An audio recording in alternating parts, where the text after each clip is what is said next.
யாரா நீ தம்பி அப்படின்னா, சார் நான் தான் சார் வினோத். அப்படின்னா யார்ப்பா? இல்லை சார் நான் வந்து கூழாங்கல். அப்படியே ஆமாம் ஏதோ பேசிக்கிட்டு இருக்காங்க நான் சொல்லுவேன். சரி என்னப்பா அந்த படம் ரிலீஸ் ஆகுதா இல்லையா? இல்லை சார் ஆயிரும் சார்.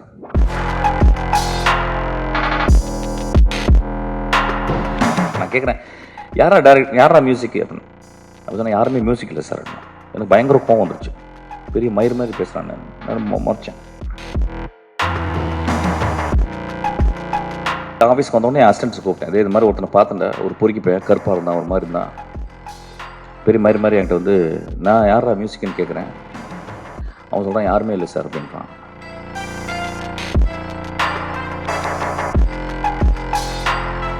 இந்த படத்தை பார்க்கும்போது தான் தெரிஞ்சுது என்னை வினோத் செருப்பு கழட்டி அடிச்சிருக்காங்க.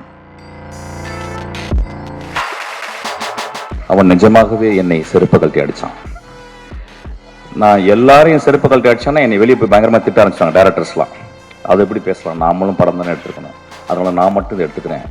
என்னை மட்டும் வினோத் செருப்பை கழட்டி அடித்தான். இந்த படம் மக்கள் வந்து எல்லாரும் பார்க்கணும்னா நான் அவுத்து போட்டு கூட நிக்கிறதுக்கு தயாரா இருக்கீங்க இந்த இடத்துல.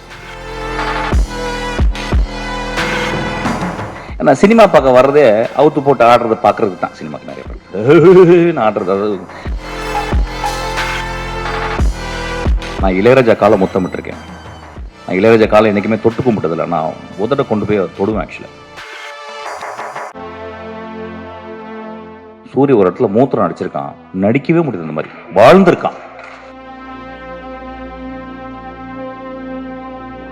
இந்த நூற்றாண்டின் மிகப்பெரிய எழுத்தாளர் என்று சொல்லப்படுகிற காப்ரியல் கார்சியா மார்கோஸனுடைய ஒரு கதை, அவருடைய கலெக்டட் ஸ்டோரிஸ்லேயே மிகச்சிறந்த கதை. இந்த உலகத்தின் மிகச்சிறந்த கதையில் ஒரு 10 கதையில் அதையும் சொல்றாங்க. அதுக்கு பேர் ஆங்கிலத்தில் வந்து டியூஸ்டே சீஸ்டா,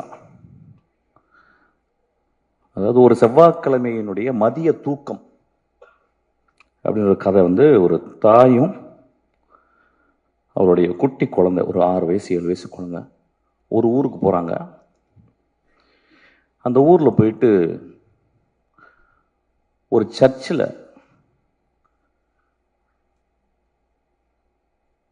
தன்னுடைய மகனுடைய கல்லறை எங்க இருக்குன்னு கேட்டு போறான் அந்த தாய். அப்ப அந்த பாதிரியார் சொல்றாரு வந்து அந்த ரெஜிஸ்டரை கொடுத்து அதில் சைன் போட சொல்றாரு. அந்த தாய் சைன் போடுறான். அப்போ அவர் கேட்குறாரு, ஏமா இப்படியாப்பட்ட ஒரு பிள்ளைய பெத்த அப்படின்றாரு. அப்போ ஒரு சின்ன ஃப்ளாஷா காப்ரியல் கார்சியா எழுதுறாரு. அந்த மனிதன் அந்த மகன் அந்த ஊருக்கு வந்திருக்கான். ஒரு நாள் இரவு ஒரு கதவை உடைக்கிறான்.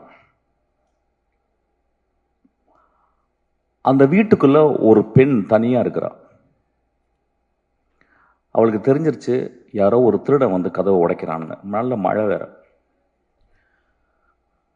அந்த பெண் ஒரு துப்பாக்கி எடுக்கிறான். அந்த துப்பாக்கி எப்படின்னா வந்து ஒரு 100 வருடங்கள் ஒரு 50 வருடங்கள் யூஸ் பண்ணாத ஒரு துப்பாக்கி. யாரோ தாத்தாவோ யாரோ உள்ள வச்சிருக்காங்க. அது மட்டும் தெரியுது. சின்ன வயசுல இருந்து பார்த்துருக்கேன். அந்த துப்பாக்கி தொட்டதே கிடையாது. துப்பாக்கி கண்டா பயங்கர பயம்.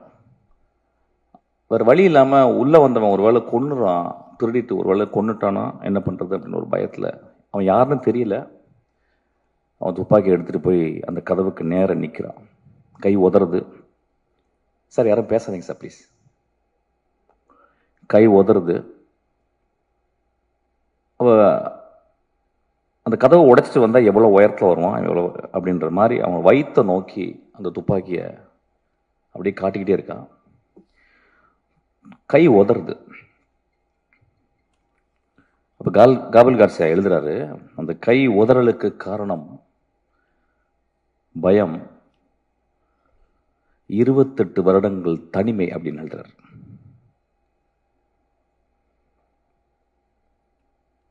அதுக்கப்புறம் அவன் கையெழுத்து போடும்போது அந்த கேள்வி கேட்குறாரு, இந்த மாதிரி புள்ள ஏன்பா பெத்தன்னு கேட்கும்போது தாய் சொல்றான், என் புள்ள ரொம்ப நல்ல புள்ளன்றான். நண்பர்களே,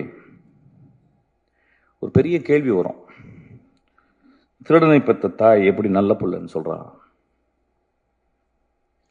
அப்படின்றது நீங்க அந்த கதையை படிக்கணும். ஒருவேளை தாய்க்கு எல்லா குழந்தைகளும் நல்ல குழந்தைகள் தான் நினைக்கிறேன். இந்த சமூகம் நிறைய குழந்தைங்களை நிறைய தாய்கள் பெற்கிறாங்க. எல்லா தாய்களுக்கும் தன் மகன் அல்லது அந்த ஆண் நல்லவனாகவே இருக்கிறான். கை உதறலுக்கு காரணம் தன்னை கொலை செய்துவிட போகிறான் ஒருவன் அப்படின்ற பயம். அதுக்கப்புறம் 28 வருட தனிமை அப்படின்றார். அது ஏன் அந்த இடத்துல எழுதுனான்னு தெரியல. அந்த மாதிரி ஒரு தனிமையான பெண் தான் இந்த கொட்டுக்காளி. ஆக்சுவலாக கீழே வந்து ஒரு சப்டைட்டில் போட்டிருக்காங்க, ரொம்ப எனக்கு உடன்பாடே இல்லை. an adamant girlனு. instead of that they would have put an adamant society அப்படின்னு போட்டுக்கணும்னு நினைக்கிறேன். இந்த சென்னையில் வந்து கிட்டத்தட்ட வந்து ஒரு 95 விழுக்காடு 96 விழுக்காடு வந்து இங்கே இருக்கவங்க எல்லாருமே கிராமத்துலேருந்து வந்தவங்க, என்ன உள்பட. இங்கே வந்து முதல்ல மனப்பாடம் பண்ணுறது பஸ் நம்பர்களை, இப்போ யாரும் மனப்பாடம் பண்ணுறதில்ல. அதுக்கப்புறம் பீச்சுக்கு போகிறது, அதுக்கப்புறம் இந்த நகரத்தினுடைய உடைகள், அது பர்டிகுலராக ஜீன்ஸு, ஷூ போடுறதுக்கு வந்து கால் பழகணும், ஏன்னா கால் விரல்கள் விரிச்சுக்கிட்டு இருக்கும். இதெல்லாம் சேர்ந்து ஒரு 10 வருடத்தில் நாம் வாழ்ந்த பிறந்த வளர்ந்த இடத்தை விட்டு நடமாடிக்கொண்டிருக்கும் இந்த நகரத்தில் நாம் ஒரு நகரவாசிகளாகவே வாழ்ந்து கொண்டிருக்கிறோம். இங்க வந்து வேற வேற ஜாதிகள் மறக்கப்படுகிறது, மதங்கள் மறக்கப்படுகிறது, நம்மளுடைய குற்றங்கள் மறக்கப்படுகிறது, நம்ம நல்லதெல்லாம் மறக்கப்படுகிறது.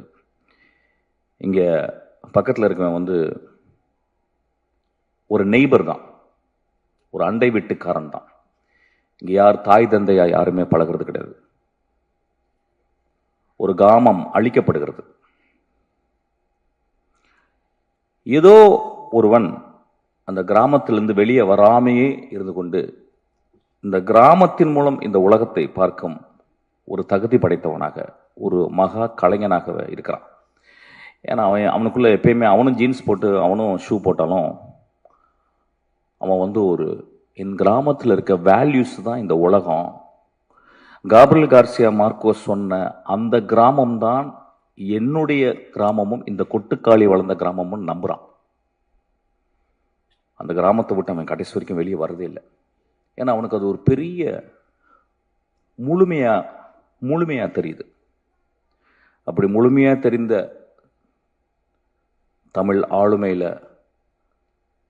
பாரத ராஜாக்கு அப்புறம் நான் வினோத்தை சொல்வேன்.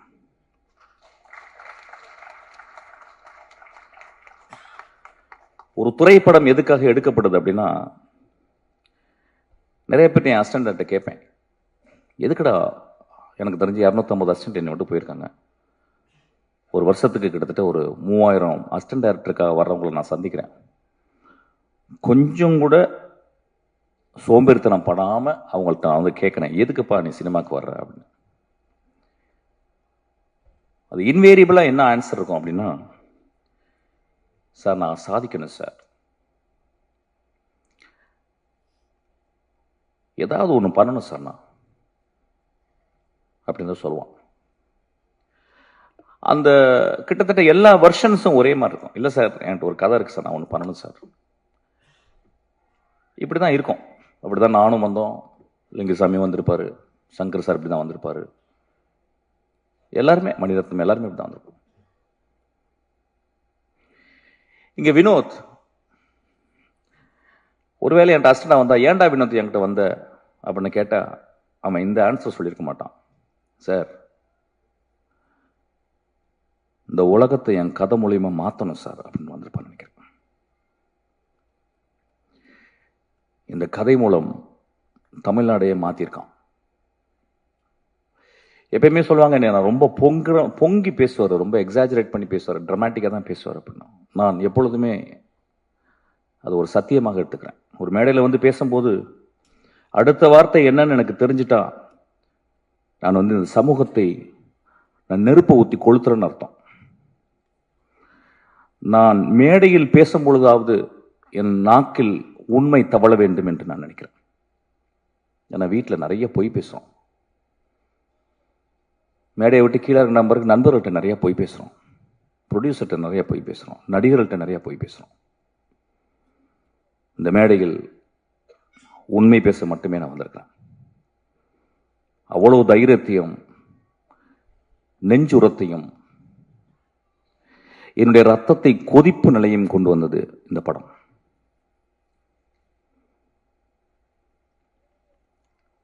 இந்த படம் வந்து நிறைய படம் வரும்போதெல்லாம் நான் நிறைய பேசியிருக்கேன்.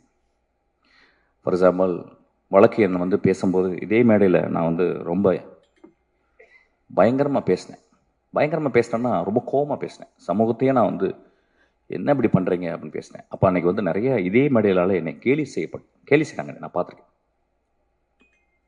ஏன்னா ஒரு பாலசக்திவேல் எப்படியாப்பட்ட டேரக்டர்னு எனக்கு தெரியும், நிறைய பேருக்கு லிங்குசாமிக்கு தெரியும். ஒரு 3 படத்தை எடுத்துட்டு அந்த படம் ரிலீஸ் ஆகலன்னு உட்காந்துருக்கான் ஒரு கலைஞன், மகா கலைஞன். அவன் எப்படியாப்பட்ட கலைஞன்றது ரொம்ப பக்கத்தில் சேர்ந்தவங்களுக்கு, அவன் படங்களை நேசித்து பார்த்தவங்களுக்கு மட்டும்தான் தெரியும்.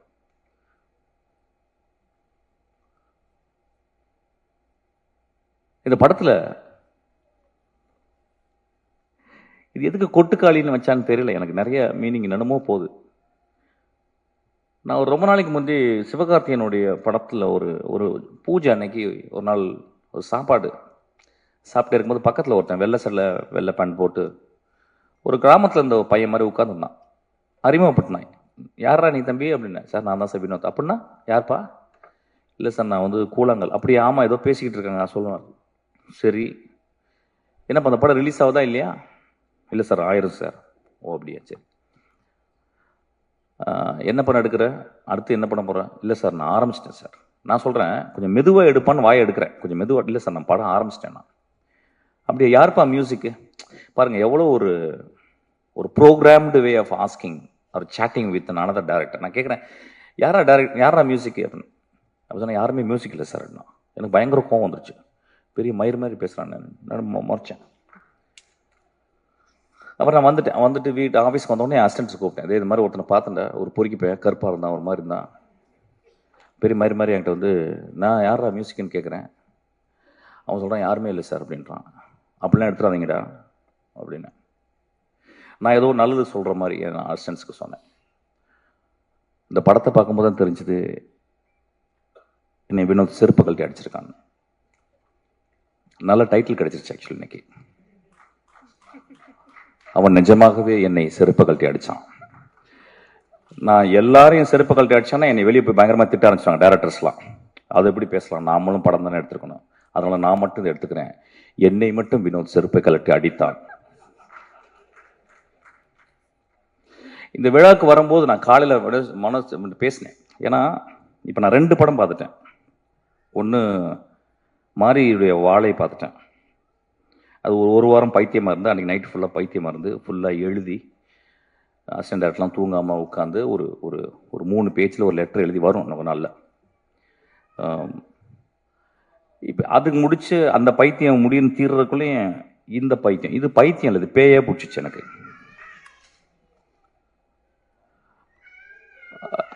அப்போ வந்து இந்த படத்தில் வந்து அவன் ஏன் மியூசிக் டைரக்ஷன் பண்ணலை அப்படிங்கும்போது அதுக்கு ஒரு பெரிய அது வந்து ஒரு குருட்டாம்போக்கில் எடுக்கப்பட்ட ஒரு முடிவல்ல. The decision came out of his vision of cinema. அவன் எப்படி சினிமாவை ட்ரூத்ஃபுல்லா பார்க்கறான் அப்படின்றதுக்கு ஒரு காரணம். ஏதோ ஒரு வகையில் நம்ம என்ன பண்றோம், ஒரு மியூசிக் மூலியமா நம்ம சட்டையை அயன் பண்ணிடுறோம், நம்ம திரைப்படங்களை நம்ம அயன் பண்ணிடுறோம். அவன் என் சட்டை என் திரைப்படம் சுருக்கமாகவே இருக்கணும் அப்படின்றான். என் பாட்டியினுடைய அந்த இடுப்பை சுற்றி இப்படி உள்ள சொருகுவா பார்த்தீங்களா, அது வெளியே எடுத்தால் எவ்வளோ சுருக்கம் இருக்கும் அந்த அந்த முந்தானையில், அந்த அளவுக்கு சுருக்கத்தை அவன் பார்க்குறான், அவ்வளோ ட்ரூத்து பார்க்குறான். இந்த படத்தை பற்றி நான் வந்து ஒரு 4 நாள் கண்டினியூஸாக என்னால் பேச முடியும். ஏன்னா படத்தை பார்த்துட்டு வெளியே வந்தோடனே நைட்டு நான் என்ன பண்ணுறதுன்னு எனக்கு தெரியல. வழக்கம் போல் சொன்ன மாதிரி நல்லா இருக்குப்பா, சூப்பர்ப்பா, நல்ல ட்ரை பண்ணியிருக்கேன். இப்போ நிறைய பேர் சினிமா பாட்டு வந்தோன்னா உஷாராக பேசுறது எப்படின்னு கேட்டினா வித்தியாசமாக முயற்சி செஞ்சுருக்கேன்னு. அது கெட்ட வார்த்தை சொல்லி தான் சொல்லணும், பட் அப்படி சொல்ல முடியாது, போர் அடிக்குது எனக்கு ஆக்சுவலாக. அந்த மாதிரி எதாவது பேசிட்டு போயிடுறது. இல்லைன்னா நல்ல ஃபியூச்சர் இருக்குப்பா அப்படின்றது. அப்புறம் ரொம்ப மோசமாக ஒரு தடவை பார்க்கலாம் அப்படின்றது. நண்பர்களே, இங்கே வரும்போது யோசிச்சேன், நான் என்ன பேசணும், இந்த படத்தை நான் வந்து எப்படி மக்கள்கிட்ட கொண்டு போய் சேர்க்கணும். ஏன்னா என் லைஃப்பில் இது வந்து ஒரு பெரிய பொறுப்பாக நான் பார்க்குறேன். என் மகள் பிறக்கும்போது என் மனைவியின் கையில் என் மகளை பார்த்துட்டு நான் எவ்வளோ சந்தோஷப்பட்டனோ அதே மாதிரி இந்த படத்தை பார்த்தப்ப சந்தோஷப்பட்டாங்க.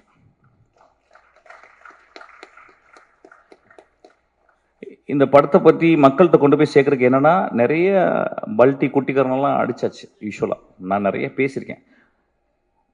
இந்த படம் மக்கள் வந்து எல்லாரும் பார்க்கணும்னா நான் அவுத்து போட்டு கூட நிற்கிறதுக்கு தயாராக இருக்கேங்க இந்த இடத்துல. ஏன்னா அப்படிதான் உரைக்கும். கை தட்டலாமே கொஞ்சம். ஒரு குத்து டான்ஸு, நேக்கட் டான்ஸ் இங்கே ஆடலான் இருக்கு. இந்த படத்தை பாருங்க அப்படின்னு. நான் நேக்கட் டான்ஸ் ஆடி நீங்க பாத்தீங்கன்னா என்ன ஆவீங்க, அதை எக்ஸ்ட்ரா போஸ்ட் பண்ணி நீங்க அப்ப அந்த படத்தை போய் பாருங்கன்னு சொல்லலாம். இந்த கொடுமை எப்படின்னு கேட்டீங்கன்னா, இந்த தமிழ் சமூகத்தில் வந்து அது இந்திய சமூகத்தில் வந்து ஒரு நல்ல படத்தை பார்க்கறதுக்கு, நல்ல படம்னா எப்படின்னா ரொம்ப பிலாசபிக்கலான கொஸ்டின் அது. ஆமாம், நான் 2 நிமிஷம்லாம் பேசலாமா? உங்க மட்டும் தான் பேசுறேன். பேசுது இடக்கு முடக்க அதை பேசினா பிரச்சனை ஆயிரும் உனக்கு. ஓகே, நல்ல படம் அப்படின்னாவே நம்ம நண்பர்கள், நம்ம நம்ம நம்ம ரசிகர்கள், நம்ம ரொம்ப நேசத்துக்குரிய நம்மளுடைய ரசிகர்கள் என்ன சொல்லிடுறாங்க வந்து, ஓகே புரிஞ்சிருச்சு, அதாவது வந்து பாலாசக்திவேலு, மிஷ்கினு, ராமு, வெற்றிமாறன் இவங்களும் நல்ல படம் சொல்லிட்டா கொஞ்சம் பார்த்தே போவோம் அப்படின்ற மாதிரி கொஞ்சம் யோசிச்சு போவோம். ஏன்னா சினிமா பார்க்க வர்றதே அவுத்து போட்டு ஆடுறதை பார்க்கறதுக்கு தான். சினிமாக்கு நிறைய பேர் ஆடுறது, அதாவது இன்னும் என்கிட்ட பேசுறாங்க, அந்த சார் அந்த குத்துப்பாட்டு ஒன்று போட்டீங்களே சார், அது மாதிரி இன்னொன்று போடுங்க சார். நான் என்ன போட தான் செய்ய முடியும் ஆக்சுவலாக. நண்பர்களே, ஒரு மார்க்கெட்டுக்கு போகிறோம், ஒரு குழந்தையை கூட்டிட்டு, ஒரு பெண் குழந்தையை கூட்டிட்டு ஒரு கத்திரிக்காய் எடுக்கிறோம். எங்கள் அம்மா சின்ன வயசில் எனக்கு கத்திரிக்காவை எப்படி வாங்குவது அப்படின்னு சொல்லி கொடுத்துருக்காங்க. ஒரு சவுச்சவை எப்படி பார்த்து வாங்கணும்னு சொல்லி கொடுத்துருக்காங்க. ஒரு பழத்தை வந்து தட்டி பார்த்து, அந்த பழம் தட்டி பார்த்து பழுத்திருக்கான்னு பார்த்து வாங்க சொல்லியிருக்காங்க. ஆனால் நம்ம சமூகத்தில் ஒரு கலைப்படைப்பை மட்டும் வெகுஜன சினிமாவாகவே மட்டுமே பார்க்க பழகிருச்சு. இன்னைக்கு 16 வயதுல எடுத்தா ஓடுமானே டவுட் வந்துருச்சு. என் ஆதங்கத்தை இங்கே கொட்டி தீர்க்கவில்லை. இந்த படத்தை நான் மக்கள்கிட்ட கொண்டு போய் எப்படி சேர்க்கறதுன்னு யோசிச்சுக்கிட்டே இருக்கேன். இப்ப நகரத்தில் இருக்கவங்க எல்லாருமே நினைச்சுக்கிறாங்க நம்ம எல்லாமே சிட்டி பேஸ்டு. அதை சொல்றாங்க இது கிராமத்து கதை. ஐயா, இது என் தாயின் கருவறை ஐயா. இந்த படம் என் மகளின் யோனி ஐயா. இந்த படம் பாலசக்தி சொன்னா இந்த மாதிரி படமே பார்த்தது இல்லைன்னு. இந்த மாதிரி படத்தை பார்க்கவே போறது இல்லையா? இந்த மாதிரி படத்தை நான் பார்க்கவே போறதில்லை. இந்த படத்துக்கு முன்னாடி நான் என் படைப்புகள், என்னுடைய சினிமா அப்படின்றத நான் கீழே குனிஞ்சு அவன் காலை முத்தமிடுவேன். அந்த அளவுக்கு அந்த படத்தை பண்ணியிருக்கான். உங்களுக்கு ப்ரூவ் பண்ணனா வினோத்தை கூட்டிங்க நின்று அவன் காலை முத்தமிடுறேன். நான் இளையராஜா காலை முத்தமிட்டிருக்கேன்.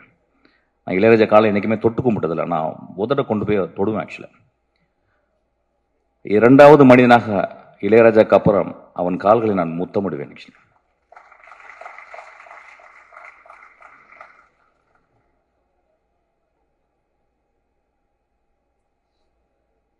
ஒரு படத்தை பார்க்கும்போது அடுத்த சீன் என்ன, அடுத்த சீன் என்ன, அடுத்த சீன் என்ன, அடுத்த சீன் என்னன்னு சொல்லிட்டு நாங்கள்லாம் எழுதுவோம். எழுதும்போது ரொம்ப கேர்ஃபுல்லாக, நான் இப்போ கூட வரும்போது என் தம்பிகிட்ட பேசிக்கினேன், ஒரு படம் வந்து நல்ல கதையாக இருக்கணும், என்டர்டெய்னிங்காக இருக்கணும், இப்போ 3வது தேவைப்படுது எக்ஸைட்டிங்காக இருக்கணும்னு சொல்லிட்டு. இந்த 3மே இந்த படத்தில் இருக்கு. என்ன ஒன்று, நீங்கள் பார்க்கறது உங்கள் பார்வையை வேற மாதிரி வச்சு பார்க்கணும். எனக்கு தெரிஞ்சு இந்த ரீசெண்ட் டேஸில் இந்த கதைகளில் நான் வந்து இப்போ 2 கதைகள் வந்து நான் இந்த 10 வருடத்தில் திரைக்கதையில் படித்தது எக்ஸ்ட்ராடனரி ஸ்டோரிஸ்ன்னு சொல்லுவேன். ஒன்று 3 பில்பர்ட்ஸு, இன்னொன்று கெட் அவுட், ஜோர்டான் பீல்டு. அதுக்கப்புறம் இந்த கதையை சொல்லுவேன். ஏன்னா அது 3மே எப்படின்னா, ஒன்று வந்து பிளாக் ஹாரர், இன்னும் வந்து ஒரு பெண்ணினுடைய தவிப்பு, தன் மகளை பறி கொடுத்துட்டு ஒரு பெண்ணுடைய தவிப்பு. இந்த படத்துல ஒரு குடும்பம் ஒரு பெண்ணை வச்சுக்கிட்டு தவிக்கிறாங்க. அவ்வளவு சிறந்த மனிதர்கள் அந்த குடும்பத்தில் இருக்கவங்க. அந்த குடும்பம் பார்க்கும்போது, படம் பார்க்கும்போது அவங்க கெட்டவங்க மாதிரி தெரியும். எனக்கு ரொம்ப அந்த பெண்ணை விட அந்த குடும்பம் ரொம்ப நல்லதாக தெரிஞ்சது. வினோத் இந்த கேரக்டருக்கு வந்து வேற யாராவது பண்ணியிருந்தா நல்லா இருக்காதோ, நடிச்சிருவாங்களோங்கிறதுக்காக தன்னுடைய அக்காவையும் தன்னுடைய பெரியம்மா பொண்ணு தங்கச்சிகளாம் நடிக்க வச்சிருக்கான். இந்த படத்துல வந்து 2 காட்சிகள் நான் சொல்லுவேன். பாலாஜி பாதி கதை சொல்லிட்டான். ஆக்சுவலா நான் சொல்ல மாட்டேன். உன்னை அதுக்கு அடிக்கணும். டே பாலாஜி, பாதி கதையை சொல்லிட்டேன். ஆக்சுவலா நான் சொல்ல மாட்டேன். இந்த படத்துல வந்து ஒரு சேவல் நடிச்சிருக்கு. அதான் முதல்ல பார்த்துருப்பீங்க. சேவல் நடிச்சிருக்குன்னு சொல்றதை விட அந்த சேவலை அவன் வந்து கேப்சர் பண்ணியிருக்கான். முதல் ஷாட்டா நீங்க போட்டிருக்கான், நீங்க பார்க்கணும். ஆக்சுவலா இந்த படம் சினிமாவை எப்படி பார்ப்பது, நாம் என்ன சினிமா பார்த்துக்கிட்டு இருக்கோம், அதாவது மொமெண்ட்ஸ்ன்னு சொல்லுவாங்க. சினிமாவில் வந்து மொமெண்ட்ஸ்ன்னு சொல்லுவாங்க. எனக்கு தெரிஞ்சு நான் 27 வருடத்தில் 2 மொமெண்ட் தான் நான் கிரியேட் பண்ணியிருக்கேன். ஒரு மொமெண்ட் வந்து வெட்டி போட்டவன் இடத்துல வந்து ஒரு கிழவி வந்து பூ போடுறான். 2வது மொமெண்ட் வந்து தன் மகள் இறந்து போன பிறகு அப்பாவினுடைய சிகரெட்டை வந்து குடிக்கக்கூடாதுன்னு கஷ்டப்படுறான். இந்த 2 மொமெண்ட் 27 வருஷத்துல இந்த படத்துல 60 சீனுமே 60 மொமெண்டா பண்ணியிருக்கான். இந்த படத்தில் வந்து இயற்கையை அவன் யூஸ் பண்ணது, மனிதர்களுக்கு முன்னால இயற்கையை அவன் யூஸ் பண்ணது. ஒருவேளை நான் பேசுறது போர் அடிச்சாலும் அடிக்கலாம், பட் பரவாயில்ல, ஏதாவது பேசுறேன். ஏன்னா கொஞ்ச நேரம் பேசுறதுக்கு கேட்கறதுக்கு போச்சு. மச்சான் நெக்ஸ்ட் சீன் என்னன்னு போயிருது. ஆக்சுவலா நண்பர்களே,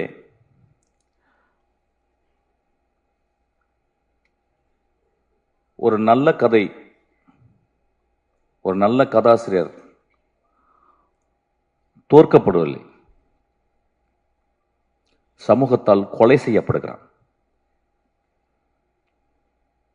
ஒரு நல்ல கதையும் ஒரு நல்ல கதாசிரியரும் அவ்வளவு பேரன்போட ஒரு சமூகத்துக்கு இந்த கதையை எழுதுனா பீச்ல ஒரு பங்களா, மிக வசதியான காரு, அதுக்கப்புறம் 100 வருஷத்துக்கு வந்து சொத்து அப்படின்னு இல்லாம இந்த கதை பண்ணா சமூகத்தின் இதயத்தை கொஞ்சோண்டு தொற்றுலாம் அப்படின்னு வினோத் பண்ணியிருக்கான்.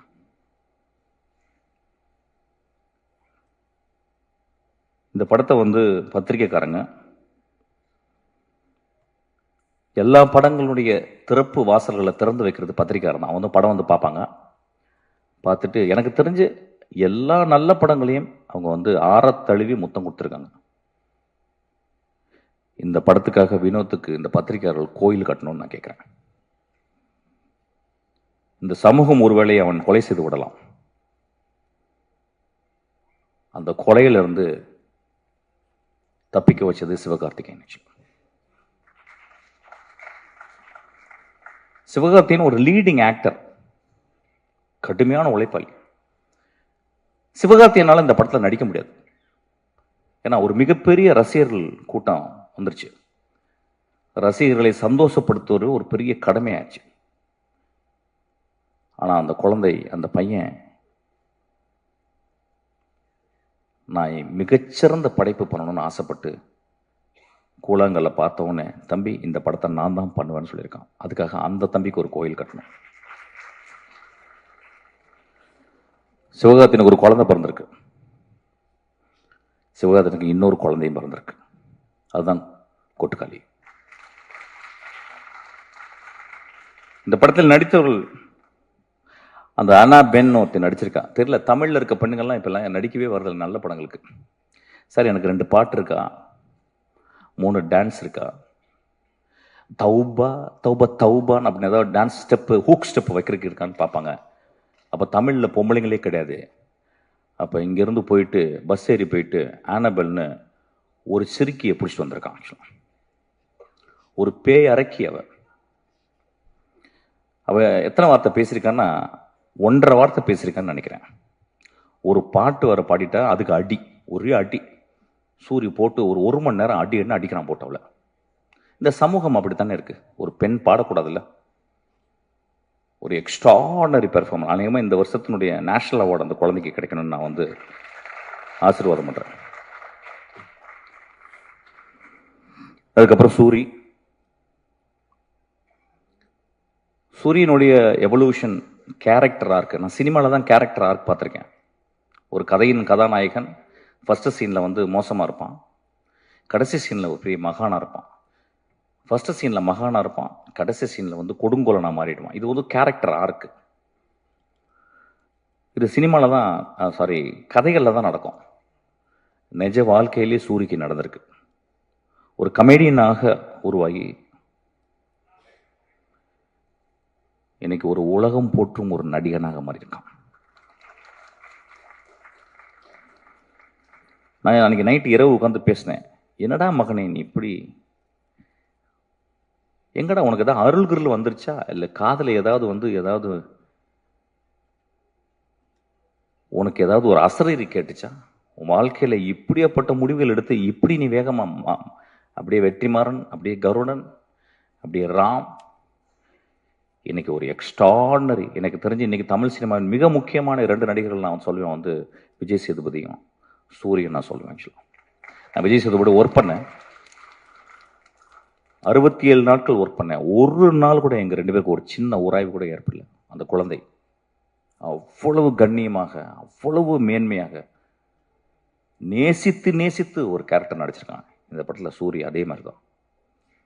எனக்கு தெரிஞ்சு இந்த படத்தில் சூரிய தவிர வேற யாராவது நினைச்சு கூட பார்க்க முடியாது. சூரிய ஒரு இடத்துல மூத்திரம் நடிச்சிருக்கான், நடிக்கவே முடியாது. இந்த மாதிரி வாழ்ந்திருக்கான்.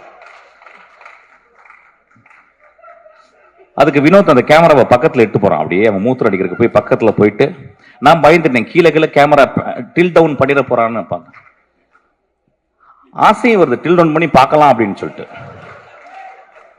ஆனா அப்படியே மேலேயே வச்சு அதுக்கப்புறம் சூரிய திரும்பி பார்க்கறான். மனிதர்களே என்ன பெர்ஃபார்மன்ஸ், என்ன எவ்வளவு நம்பிக்கை அந்த கேமரா மேல.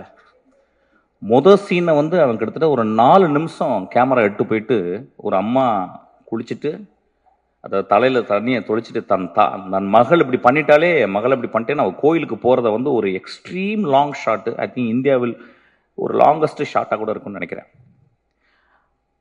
அங்க எடுக்கும் போதே அவன் அதோடைய கான்பிடன்ஸ் சொல்றான், நான் என்ன மாதிரி படம் பண்ண போறேன், என்ன மாதிரி படத்தை நீங்க பார்க்க போறேங்கிறது அவன் பிச் பண்றான்.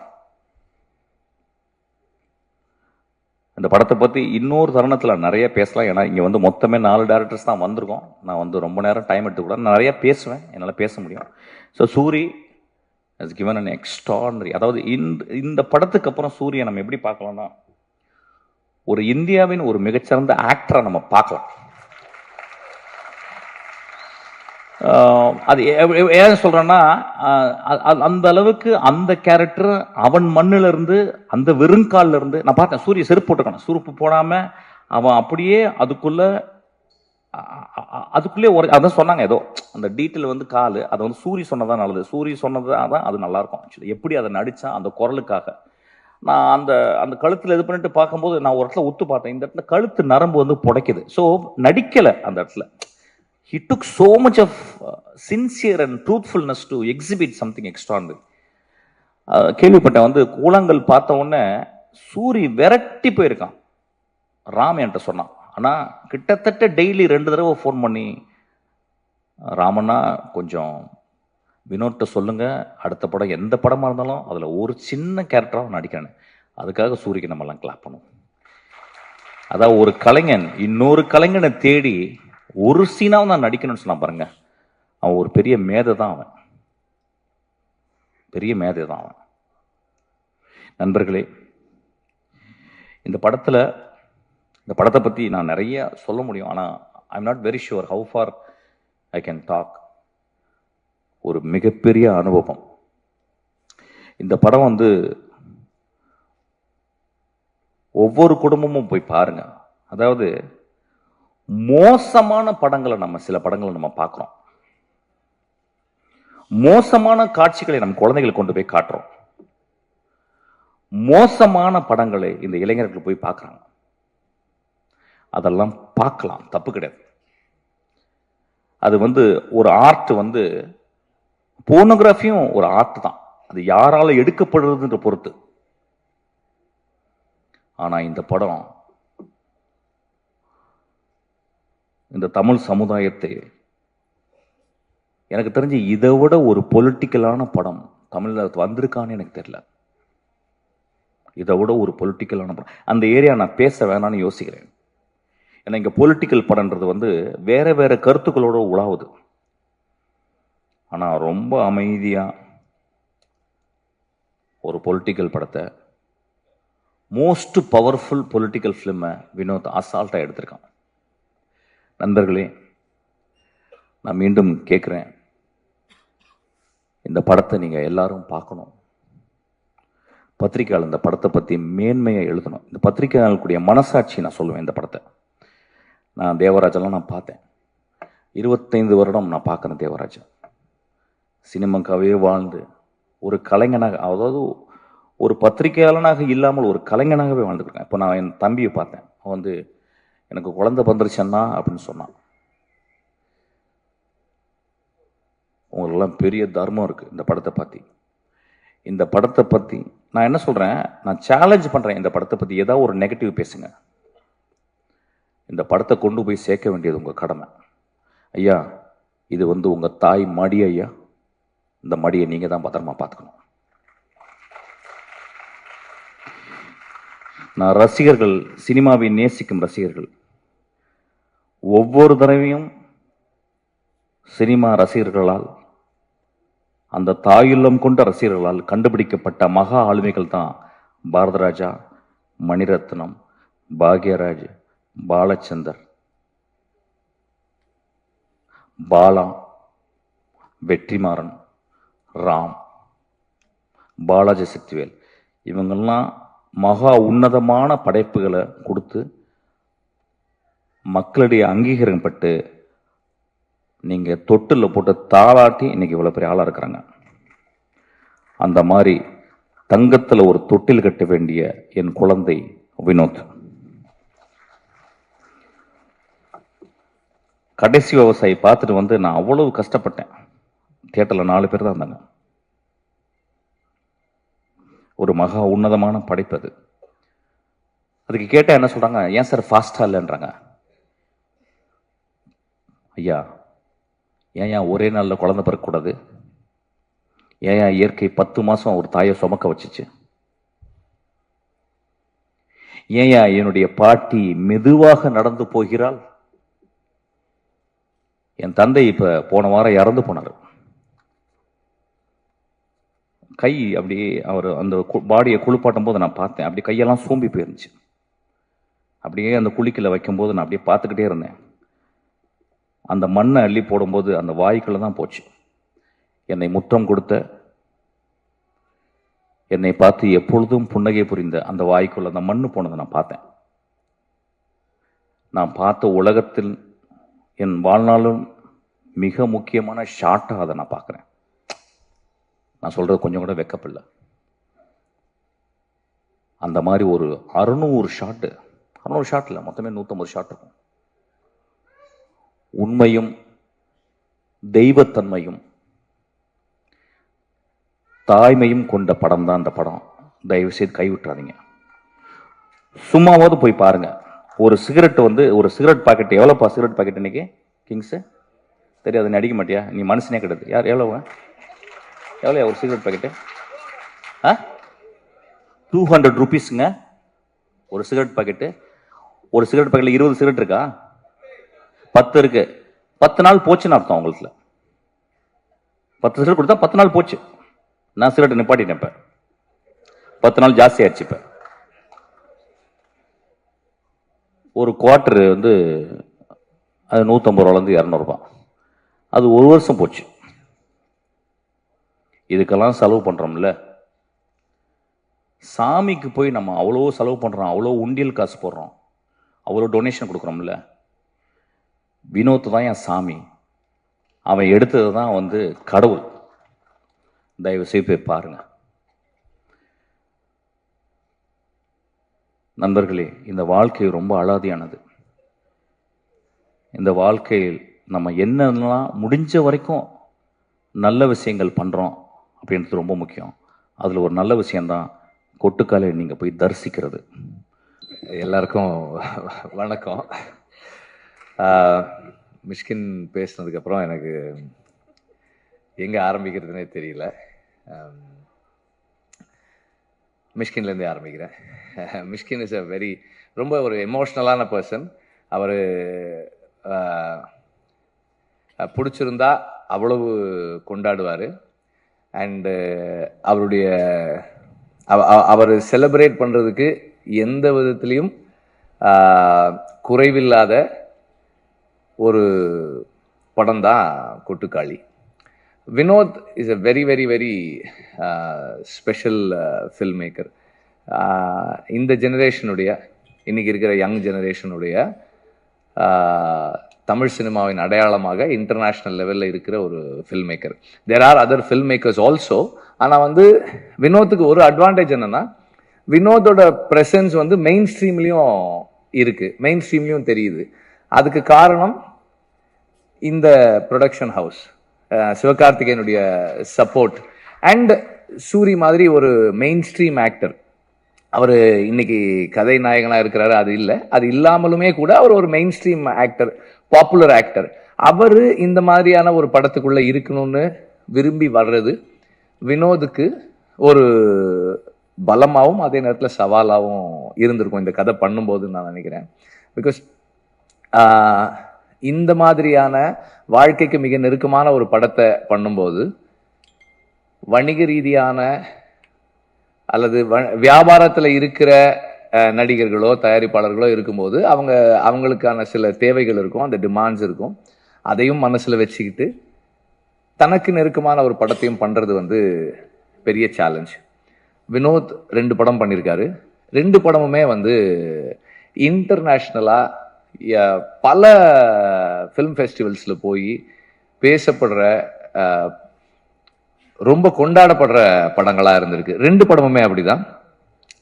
கொட்டுக்காளியை பொறுத்த வரைக்கும் இது ஒரு ஃபெமினிஸ்ட் ஃபிலிமா அப்படின்னு கேட்டால் yes, it takes the side of the oppressed, அதாவது பெண்களின் பக்கம் நிற்குது. சாதியத்திற்கு எதிரான படமானா கண்டிப்பாக சாதியத்துக்கு எதிரான ஒரு படமாகவும் இருக்கு. இது ஒரு இலக்கியமாக இருக்காருன்னா இலக்கியமாகவும் இருக்கு. இது ஒரு நம்மளை மாதிரி மெயின் ஸ்ட்ரீம் ஆடியன்சஸ், வணிக சினிமாவை பார்க்கக்கூடியவர்களுக்கு நெருக்கமான படமாக இருக்கானா அப்படியும் இருக்கு. இதை சாதிக்கிறது சாதாரண விஷயம் இல்லை. இதை வினோத் ரொம்ப எளிமையாக இயல்பாக அச்சீவ் பண்ணியிருக்காரு. அண்ட் நடித்த நடிகர்கள் அல்லது இந்த படத்தில் சில பாத்திரங்களை ஏற்று செய்திருக்கிறவர்கள், ஏன்னா 3 பேரை தவிர யாருமே நடிகர்கள் கிடையாது, ப்ரொஃபஷனல் ஆக்டர்ஸ் கிடையாது, எல்லாருமே சரியாக பண்ணியிருக்காங்க. அப்புறம் இதில் இன்னொரு பெரிய துணிச்சலான விஷயம் ஒரு ஃபில்ம் மேக்கராக வினோத் பண்ணியிருக்கிறது என்னன்னா, இதுக்கு பேக்ரவுண்ட் ஸ்கோர் பயன்படுத்தாது. பேக்ரவுண்ட் ஸ்கோர் இல்லை அப்படின்றதால என்ன ஆகுதுன்னா இன்னும் வாழ்க்கைக்கு நெருக்கமாக போகுது. And there are lot of ironic moments இந்த ஃபில்ம். அதை நீங்கள் படம் பார்க்கும்போது அதை என்ஜாய் பண்ணுறதுக்கு நல்லாயிருக்கும். அந்த முரண்கள் தான் இந்த ஃபில்ம் மேக்கரை, இந்த ரைட்டரை ரொம்ப முக்கியமாக நம்ம கவனிக்க வேண்டிய ஒரு ஆளாக மாற்றுற தன்மையை கொடுக்குது. சூரி, ஆனபென் அண்ட் மற்ற நடிகர்கள், பிரகதீஸ்வர் நடிச்சிருக்காரு. அப்புறம் நிறைய எல்லா நடிகர்களுமே அந்தந்த பாத்திரங்களாகவே இருக்காங்க. யாருமே அதிகமாக போகலை, கம்மியாக வரலை. அண்டு படம் முடியும் போது எனக்கு அந்த அந்த நடிகர்கள் அந்த நடிகர்கள் இல்லை, அந்த இயக்குனர் இல்லை, அந்த கதாசிரியர் இல்லை, அந்த ஒளிப்பதிவாளர் இல்லை, அந்த யாருமே இல்லை. அந்த வாழ்க்கை, அந்த வாழ்வியல், அந்த பெண்ணுக்கு என்ன நடக்க போகுது அப்படின்ற அந்த சிந்தனை மட்டுமே நம்ம கிட்ட இருக்கு. அந்த அளவுக்கு ஒரு நேர்மையான, எளிமையான, சிறந்த படைப்பு கொட்டுக்காளி. நன்றி. எல்லாருக்கும் வணக்கம். சத்யம் சினிமாஸில் இந்த மாதிரி விழாவுக்கு போகிறேன்னு சொன்னேன். ரைட்ரு காலையில் வந்து கேட்கும்போது ஆடியோ லாஞ்சான்னு கேட்டார். எனக்கு சிரிப்பு வந்துருச்சு. ஏன்னா இந்த படத்தில் மியூசிக் டைரக்டரே இல்லை. எப்பயுமே இங்கே வந்தால் ஆடியோ லாஞ்சுக்கு தான் வருவோம்னு நினச்சிட்டு கேட்டாங்க. இல்லை ட்ரெய்லர் லான்ச்சு அப்படி சொல்லி சொன்னேன். சமீபத்தில் இந்த படம் பார்த்தோம்.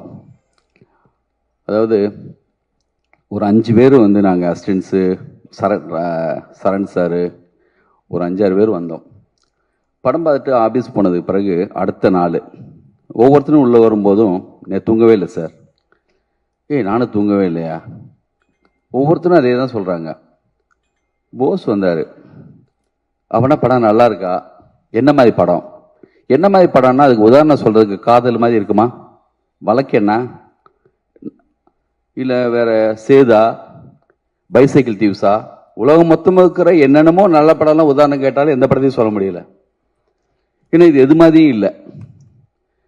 சினிமா வந்து காலங்காலமாக பாலசார் சொன்ன மாதிரி ஒவ்வொருத்தங்களும் ஒரு ரிலே ரேஸ் மாதிரி கொஞ்சம் கொஞ்சமாக கடத்தி கொண்டு வந்து நம்ம பார்த்து பிரமிச்ச மிகப்பெரிய டைரக்டர்ஸ் எல்லாமே அப்படி தான் வளர்த்து எடுத்து கொண்டு வந்திருக்காங்க. பாலச்சந்தர் வந்து மிகப்பெரிய டைரக்டர். ஆனால் பாரதிராஜா சார் வந்து தொடர்ந்து 2 படம் நல்ல படம் பண்ண உடனே இவன் காலில் விழுந்தெல்லாம் இருக்கு அப்படி ஒரு படம் பண்ணிட்டாருன்னு சொன்னார். அப்படி ஒவ்வொரு காலகட்டத்திலையும் ஒவ்வொருத்தங்களும் புதுசாக வந்துகிட்டே இருக்காங்க. அதான் இந்த சினிமா. இந்த படம் இது வந்து எப்பயுமே இந்த மாதிரி டைரக்டர், முக்கியமான டைரக்டர், அவர் சொல்லுவார், ஐயோ பயமா இருக்கியா போஸ்டர் பார்த்தா, இந்த சொல்ல கதிராக போட்டு வச்சுருக்காங்க. அப்புறம் நல்ல டைரக்டர்ஸ் எல்லாம் வந்து இந்த ஒரு படத்தை பற்றி பேசும்போது கூட அப்போ என்ன கமெண்ட் அடிக்க ஆரம்பிச்சிருவாங்கன்னா, ஐயோ பயமா இருக்கியா, இவனெல்லாம் சொல்கிறாங்க படம் நல்லா இருக்குன்னு. உண்மையிலேயே இந்த படத்தை ஏதோ தேட்டரில் உட்காந்து பார்க்கணும்னு நானும் ஆர்வமாக வெயிட் பண்ணிட்டு இருக்கேன். இந்த வினோத் ராஜ் வந்து பாலாவா, பாலசக்தி வேலா, மிஸ்கினா, இப்போ உள்ள வெற்றிமாறனா, யாரு எந்த டைரக்டரோட கம்பேர் பண்ணுறது? அப்படி யாருமே இங்கே இல்லை இது வரைக்கும். வினோத் ராஜுக்கு வினோத் ராஜ் தான். அது கூழாங்கல் படம் பார்த்துட்டு மணிரத்னம் சார் வந்து ஒரு ஜூம் மீட்டிங்கில் என்கிட்ட சொன்னார், படம் பார்த்துட்டீங்களான்னு எல்லாத்தையும் கேட்டார். பாலன் வந்து நான் பார்த்துட்டேன் சார்னு சொன்னான். அப்போ அதுக்கப்புறம் தான் நான் அந்த படத்தை பார்த்தேன். தயவு செஞ்சு மிக சரியான விஷயத்தை நம்ம ஜனங்க என்னைக்குமே வந்து அவாய்ட் பண்ணதே கிடையாது. அவங்க வந்து கூத்து பார்த்து அரிச்சந்திரம்ம அதுலேருந்து ட்ராமா வரைக்கும் மேடையில் பார்த்து பழக்கப்பட்டவங்க, அவங்களுக்கு எல்லாமே தெரியும். அது மாதிரி இந்த படத்தில் இருந்த எந்த ஷாட்டும் தெரியாமல் வைக்கல. ஒரு ஆட்டோ ஷாட்டு வச்சுருந்தாரு, அவ்வளோ கேப் நிறையா இருந்துச்சு. நான் நினச்சேன், என்னடா இது ஒரு அந்த கேமராமேன் என்ன இப்படி ஒரு கேப் விட்டு வச்சுருக்காருன்னு நினச்சேன். அடுத்து ஒரு தடவை வரும்போது தான் தெரிஞ்சது அவன் தெரிஞ்சே தான் வச்சுருக்காங்கன்னு.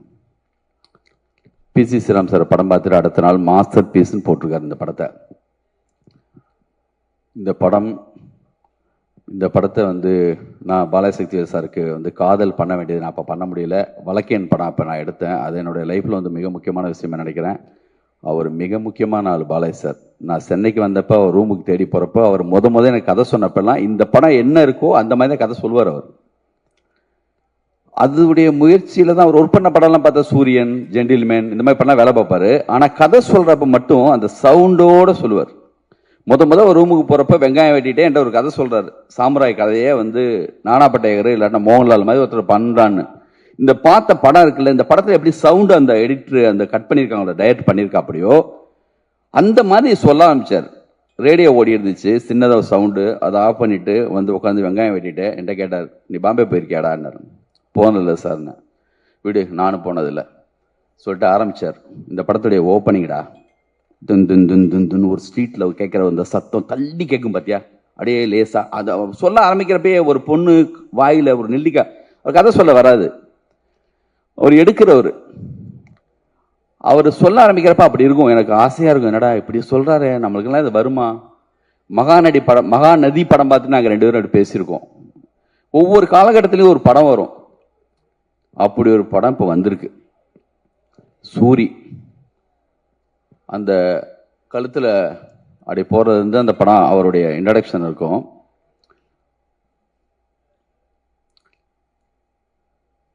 எனக்கு பயமாக இருக்குது, நாளைக்கு தேட்டர்லாம் இப்படி சத்தம் வருமானு. ஆனால் நம்பிக்கை இருக்குது, யாராவது ஒருத்தர் வந்து தள்ளி நின்று நல்ல படம் பார்க்கும்போது சத்தம் போடாதீங்க சொல்கிறதுக்கு 4 நல்ல ரசிகர் எப்பயுமே ஒரு தேட்டரில் இருப்பாங்க. அதையும் நான் எதிர்பார்த்துட்ருக்கேன். அப்போது நம்மளுக்கு என்னெல்லாம் தோணுதுன்னா, அப்போ நாள் இவர் பயங்கரமான சண்டை நடந்திருக்கு. அதோடைய இதில் தான் வந்து இன்னைக்கு வந்து இவர் இப்படி இந்த வாய்ஸில் பேசுகிறாரு. அந்த பொண்ணு அடி கூட வாங்கியிருக்கலாமோ. ஒரு சிங்கிள் ஷாட்டு எத்தனையோ படங்களில் பார்க்குறோம். ஆனால் இந்த படத்துடைய ஓப்பனிங்லேயே அந்த டைரக்டரு இதுதான் படம், இதை பாருங்க.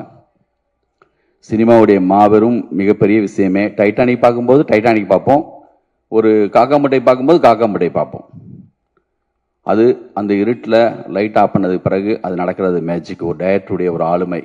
இப்போ மிஸ்கின் சார் இருக்காரு, அவர் படத்தை என் படம்டா பாருங்க அப்படி பார்க்க வைப்பார். அந்த மாதிரி இது வினோத்ராஜ் படம் இந்திய சினிமாவுக்கு உலக சினிமாவுக்கு மிக முக்கியமான ஒரு ஆள் வந்திருக்காங்கிறதுக்கான ஒரு படம்.